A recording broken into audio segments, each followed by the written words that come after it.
5 তারিখে আমাদের প্রথম অধ্যায়ের শেষ হয়েছে, এই ইন্টারিম গভর্নমেন্টের প্রথম অধ্যায় শেষ হয়েছে এবং আজকের থেকে আপনি জানেন কালকে আমরা আমাদের চিফ অ্যাডভাইজার অফিস থেকে ইলেকশন কমিশন অফিসে ইলেকশন আয়োজনের জন্য বলা হয়েছে ফেব্রুয়ারি মাসের রোজার আগে।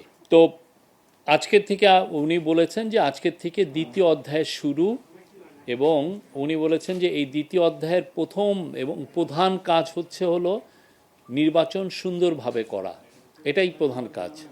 এর ছাড়া আরও দুটো কাজ তো আমাদের আছে প্রাইমারি কাজগুলোর মধ্যে। একটা হচ্ছে যে রিফর্ম, এই রিফর্মের বিষয়ে আপনারা শীঘ্রই শুনবেন যে ডক্টর আলী রিয়াজ সম্ভবত একটা প্রেস কনফারেন্স করবেন, এখানে উনি আরও হাইলাইট করবেন যে জুলাই চার্টারে বিশেষ করে কনস্টিটিউশনাল রিফর্ম এর যে বিষয়গুলো যেগুলো আছে সেগুলো নিয়ে ওনাদের কি কি প্রোগ্রেস আছে সেটার উপর আপনাদেরকে আপডেট করবেন।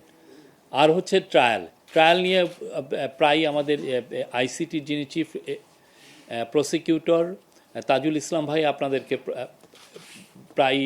আপনাদেরকে জানান, তো উনিও সামনে আপনাদেরকে এখন নিয়মিত আপডেট দিবেন। ট্রায়ালের ক্ষেত্রে আমরা বলতে পারি 4টা ট্রায়াল শুরু হয়েছে, 27টি ইনভেস্টিগেশন পর্যায়ে আছে, 16টা চার্জশিট হয়েছে এবং এই পুরো বিষয়টা ক্যাবিনেট প্রতিনিয়তই এটা আপডেট নিচ্ছেন সংশ্লিষ্ট সবার কাছ থেকে।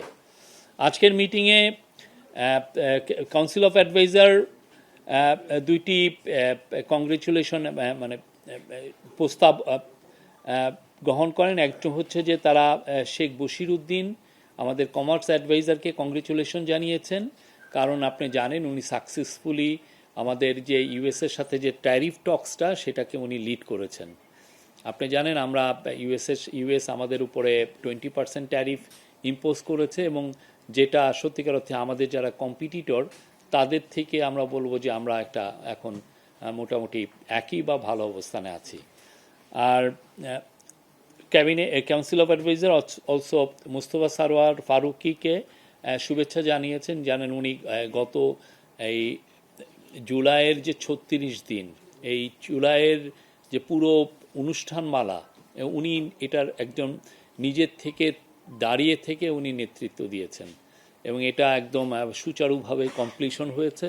এবং আপনি দেখেন এই বিশেষ করে জুলাইয়ের অগাস্টের 5 তারিখে, যেটাকে আমরা জুলাই 36 বলি, সেই দিন লাখ লাখ জনতা ছিল ইয়েতে সংসদ ভবনের পাশে মানিক মিয়া এভিনিউ থেকে।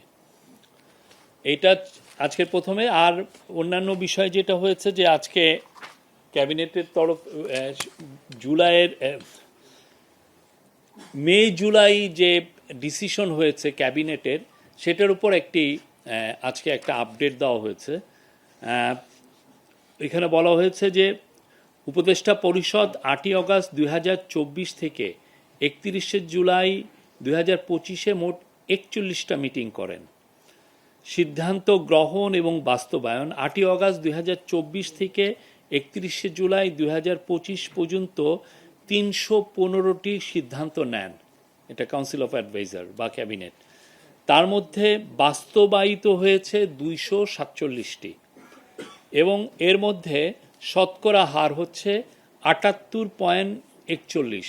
এটা ক্যাবিনেট সেক্রেটারির মিটিংয়ে বলেছেন এটা হচ্ছে যে কোনো গভর্নমেন্টের স্বাধীনতার পরে যে কোনো গভর্নমেন্টের জন্য এটা একটা রেকর্ড, এই বাস্তবায়নের রেকর্ড।